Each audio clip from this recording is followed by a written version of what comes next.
Let's get underway. Hey guys, just wanted to jump in here real quick and give you a caveat to this episode. There was breaking news that the North Carolina Courage relieved head coach Sean Nahas of his duties late Wednesday night. This obviously happened after we filmed with Maycee and Brooklyn, and in this episode we talked pretty much at length about Sean because A, he was their head coach, and B, he coached Maycee in high school. His brother Damon coached her in college, and he coached her again in the pros. North Carolina put out a statement that they remain focused on the continued development of the team and maintaining a professional competitive environment for players, staff, and supporters. Obviously, it doesn't delve into the reasoning behind him being let go, but as that information becomes available, we'll keep you updated. This news shouldn't take away from a great interview that we had with Maycee and Brooklyn, and I implore you guys to continue listening to this interview to learn more about these extremely talented individuals. So here's that episode of Underway with Maycee Bell and Brooklyn Courtnall. Welcome everyone to Underway. To ring in the second half of the NWSL season, we have a special episode for you. Every weekend you can catch them working together defending the backline in Cary, North Carolina, but today they're working together to answer my incredibly well thought out questions. Ladies and gentlemen, it's Maycee Bell and Brooklyn Courtnall of the North Carolina Courage. Maycee, Brooklyn, thank you so much for joining me. How are you guys doing today? Doing good. Good. Thanks for having us. Of course. First things first, NWSL is back, baby. It's been like what feels like forever since we've had some matches to look forward to. How does it feel to get back into the swing of things? I think it's been amazing to just get back into games and get back into the regular rhythm of season. I mean, we had a much needed like CBA break and stuff, but that month long, like not having actual games is hard and it's hard on every team. And so just getting back into the swing of things has been amazing. Yeah, it kind of feels like a little preseason in July. So it's nice to be back and, like she said, get back into regular season games and get back into the flow of the regular season. The Courage are right on that playoff line, but only like 7 games out from second place. So, I mean, who knows how the season's going to play out? It's NWSL. Strange things happen all the time. But what's been the messaging from Sean and the rest of the coaching staff to finish out strong this season? I think that we're not far off. I think that we just need to keep doing what we're doing and like we've dropped some points in some games that maybe we shouldn't have, but overall like we're not in a place of panic. Like we know that we can win these games and that we can make playoffs if we just keep doing what we're doing and finish out games. Yeah, we went back and saw games where we were super close and games we probably should have finished out. And now we're going to take that into the second half so that in those tight match games that we can come out on top and it'll like boost our points. So I think that'll help us in the second half. Yeah, I mean, first game back is 0-0 draw against the Wave. I'm sure you guys wanted to come away with those 3 points, but you guys put up like kind of a strong defensive game against a solid attack that the Wave have with Cascarino and Leon and Carusa. Has to feel good knowing that you guys are coming out of the break as a strong backline unit, right? Yeah, definitely. I mean, I think the Wave have proven that their offense is one of the best in this league this year. I mean, Cascarino she's awesome. I mean, she A just came back. baller, yeah. Yeah, she just came back from the Euros and after just eating people up. So, I mean, it was great to go out there and keep them like from scoring. And I think that that just shows like how we have been working defensively and that we're like getting into a rhythm of like who we're playing with and just not letting people score. I feel the same. Like the team defended amazingly. Macy, everyone, KK, like we limited them to a few chances. So I think we went in there wanting to do that, and I think we executed it pretty well. Yeah. Brooklyn, this is your rookie season. You got your first career start back in March. What was that feeling like getting your first minutes as a professional? It was very exciting. Like getting your first, like your debut is always gonna be an exciting feeling and like super surreal because it's like that's the moments you dream of growing up, trying to become a professional. And now that I'm like here in the environment, it's like surreal every single day. So I'm just thankful to be here. Yeah, and you also just scored your first professional goal last month, something not a lot of people who play your guys' position gets to say. What was that moment like? Yeah, I don't get to score often being a defender in the back, so anytime I get the chance to like go up in a set piece, I'm super excited. And yeah, it was just a scrappy goal, and I was just excited to put it away. Maycee, it's your first full season in the Courage. You got traded from Gotham last year. What was going through your mind when they told you that they were trading for you? Honestly, I was just really happy to be coming home. This place is like going to UNC and being around this area for the 5 years before I went pro. This place has just become a second home to me. So I was just really excited to come back here. It was a place where I knew a lot of the coaching staff already through youth stuff. So it was just, I knew it would be an easier transition for me and that this environment and this club would push me to be a better player. So I was just really excited. Yeah, and you were a part of the Courage Academy team. And for those who don't know, the Nahas brothers are apparently taking over North Carolina. Did you have any interaction with Sean while you're being coached by Damon? Well, Sean was actually my club coach my senior year of high school. Oh, really? Yeah, Jeez. so They I kept had it him within as the family, I guess. I know, had him as a club coach my senior year of high school, and I went to UNC and played for Damon for 5 years, and then we're here now and playing for Sean again. So definitely kept it within the family. Yeah. Brooklyn, you're a part of the first class of players to not have to go through the draft. Big reason for that is because of players like your teammate, Brianna Pinto, who Macy you were teammates with at NC. But in her help in fighting for that CBA, you basically got to pick where you wanted to go as you're finishing up college at USC. What goes into those conversations about where you wanted to play? Like who's looking to sign you, and like is it more so like are you just looking where it's like might be the best fit, or you know North Carolina is a great place to live? Yeah, it was very interesting. It kind of felt like a college recruiting process again, talking to teams, like meeting on Zoom and having phone calls. So it was very nice, like kind of having that power in your hands, deciding where you want to go. I think for me, like development was a really big part of where I wanted to go and why I chose North Carolina because I had heard like about the training environment and like the development plans and how they develop players. So I think that was really big for me, like going in as a rookie, because I just wanted to like grow my game. And location, all that stuff plays factors too. So it is nice having that power in your hands. Yeah. And basically, you're about a year away from being able to do the same. But while you were at UNC, let me just go through your credentials real fast. You racked up ACC Freshman of the Year, two-time All ACC first time, two-time All ACC second team All American. First of all, damn, congratulations on being a baller. Secondly, how did someone from Kansas end up going to play at North Carolina, and how would you describe your career there? Um, I kind of had I would say, different like pathway to get to UNC. I am from a smaller town in Kansas, that doesn't have the resources necessarily to compete at a national level with like some of these big clubs like in Dallas or like, things like that, just to be able to be seen since I was 15 years old. Um, so yeah, I lived with a host family. I played in Kansas City for a while, and then after playing in Kansas City, that's when I moved up to North Carolina as a senior in high school and played for Sean. But yeah, I got in some youth national teams and then saw me at some events, and I went on a visit to UNC, and Damon and Anson were like, "We want you here." Like, and as soon as they offered me that full ride, I was like, "This is my dream school." Like, absolutely.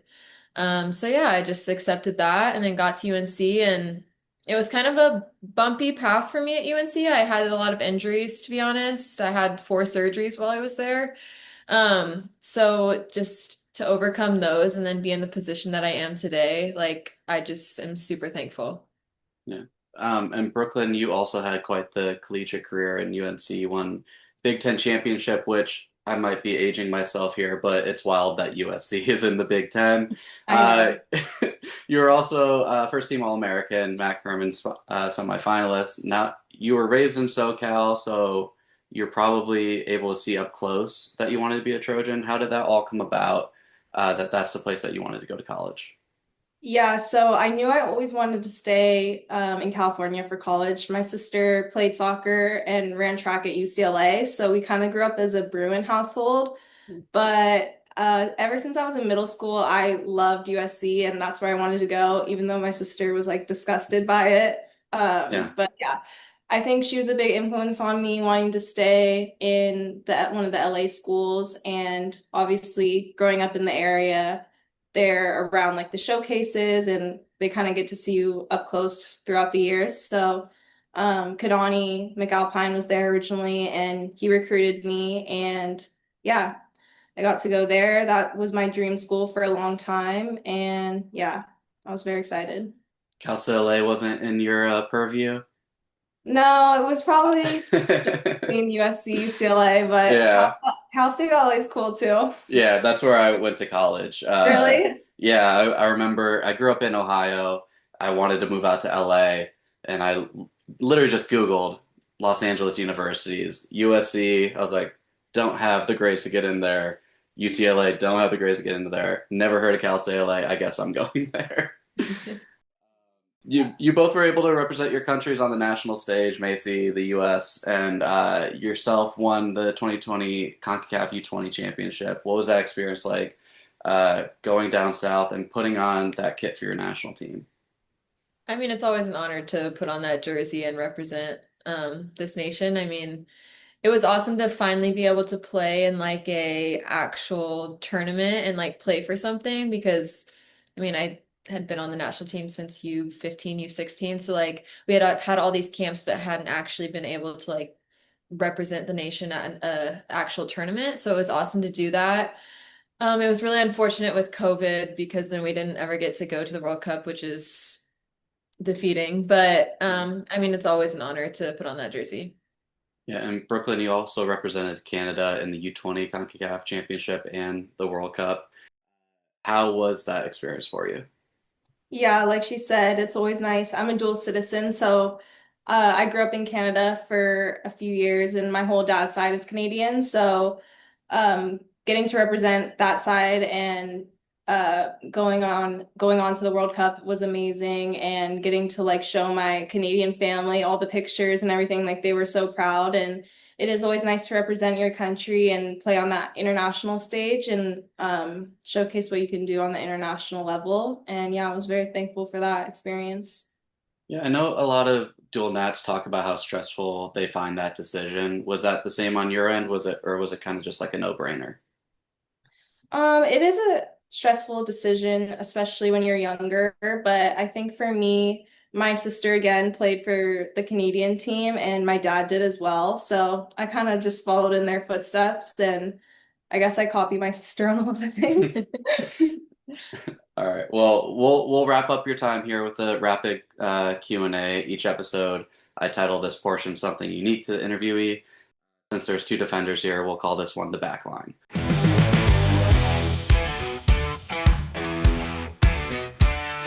First question, Brooklyn, the Courage play in Cary, North Carolina. It's almost smack dab in the middle of Raleigh, Chapel Hill, and Durham. Who do you have between NC State, Duke, and UNC? And don't look at Macy. Okay, so I'll go with UNC because Maycee has shown me around UNC, and I have to stay loyal to her. Okay. Macy, easiest question of the day. Who do you got? UNC, Okay. obviously. I'll never Uh, betray my Tar Heels. And their colors yeah, are cute too. They are. there you go. Macy, you've now been coached by both Nahas brothers. What can you tell us about any differences or similarities? And have you ever told Sean, like, well, Damon would do it this way? Oh, no. Um, I haven't done that.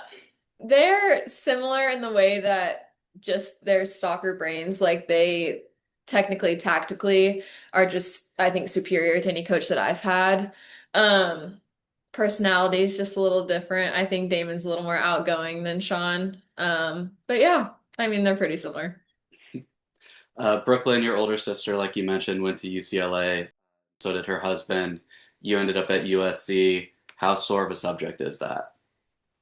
It's a hard thing in our household. Me and my sister have fought in a lot. We didn't talk for a month. We got in a fight over it. Jeez. Um, yeah, she still fights with me about it to this day. She didn't, I would play UCLA obviously in college, and she would refuse to wear anything red for me, even though she didn't Jeez. even know anyone on the UCLA team at that time. Yeah. So you guys are both professional athletes. I'm sure that there's people that you looked up to while you're starting out the game. Is there anybody that you idolized either on the women's or men's side and kind of modeled your game after? For me, I really looked up to Becky Sauerbrunn. I think that she's just all around like a class player. Like she uses her abilities to like her strengths. I think that maybe she's not the fastest, but her positioning and how she positions off the ball is amazing. And like just her reading of the game and her technical ability, like it was just everything that I wanted to study, like transforming into a center back. For me, I'd say Abby Dahlkemper. I grew up watching her a lot at UCLA, and she went on to play on the national team and play at the Courage as well. And her game as a center back was very inspiring to me, and the way she was able to play out of the back and her long balls and her distribution was amazing. So she was a big inspiration for me growing up. There have been many iterations of a women's league in the US NWSL, though, like MLS on the men's side is not only here to stay, but making big waves for the product that they're putting on the field. If someone's never been to an NWSL game before, what's that tagline that you're going to say to get them hooked? A tagline to get them hooked. Yeah. Ooh, this is hard. Don't be I an ass, know. come support is probably mine. Yeah, just come. Just come watch. I don't know. Yeah, I mean, like, Do you want to watch some good soccer? Yeah, I asked David Goss of Soccer Wise the same question, and he was like, "Go to a game, you'll get hooked. Like you'll see the crowds, you'll see like the family environment, and how excited people are to watch soccer in the States. I mean, I feel like we're very Eurocentric in our thoughts, but like I went to LAFC Tigres last night, and that was an insane game. Anytime I go to I'm based in LA. Anytime I go to an Angel City game, it's packed to the walls, like everyone cheering. I think a lot of people are doing a disservice to NWSL by not showing up like they should. But that's my little spiel that I'll be done now. Mount Rushmore of players you've shared a team with. So that's four people, including yourself. So if you can name three people that you played with that you would, I guess, a four aside. for USL or just overall? No, overall, if you shared That the we field played with with. somebody who's like a 4 year old that you're like, damn, like, ended up being a baller. I'm gonna have to go Alessia Russo, Emily Fox. Oh gosh. Um, for me, I'm gonna have to go Lotta Wubben-Moy because I feel like she shaped me being a freshman coming into UNC and her being older. And Yourself is that fourth one. oh yeah, then Yeah, I'm saving you. there you go. Brooklyn, what For about you? me, I'll go Croy Bethune, Penelope Hawking, Savannah DeMello, and I'll put myself at the end. Okay. Very strong Mount Rushmores for both of you. If you guys were to give a young Brooklyn or a young Maycee any advice starting out in soccer, what would it be?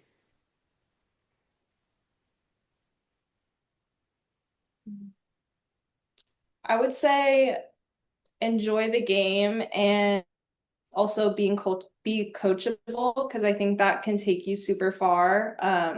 If you are enjoying every single day and as well as being coachable, being able to do anything, being flexible, different positions, anything like that, like the longer and more you can play. So I'd say those two things are very important. Yeah, I would just say just finding joy in the game. Like at the end of the day, like this is a job. but it's also like this is the game I played when I was 4 years old, and it's just for fun. Like it's for fun. So the joy in the game, and then I would say just being comfortable being uncomfortable. I think that a lot of the times we're put in positions where we're not the best player, or we're not the fastest, or we're not the strongest, and like being in those positions makes you better as a player. So just like really taking those in. Yeah. And last question, goals to finish out the season, whether personal or as a team. Um, I'd say always making playoffs is the goal. yeah, make playoffs, and I would say keep like clean sheets. I think being defenders, like our goal is to not let anybody score on us. Yeah. All right, well, that has been the game backline, and that wraps up Maycee and Brooklyn's time here on Underway. Thank you again for joining us today. I'm excited to see you guys finish out the second half of the season strong. Do you want to let everyone know your guys' socials and where they can find you? Sure. My Instagram is just Maycee Bell. My Instagram is Brooklyn Courtnall and my TikTok too. I think All my right. TikTok is the same. Great. All right, well, thank you guys so much for joining me. And like I said, best of luck on the rest of the season. Thank you Awesome. so Thank much. you. Underway has been brought to you by 818 Productions. Any use of Underway, either acquired through podcast or video format that is captured by a third party with proper credentials, requires the direct written consent of 818 Productions and must be used in compliance with all requirements and restrictions stated therein.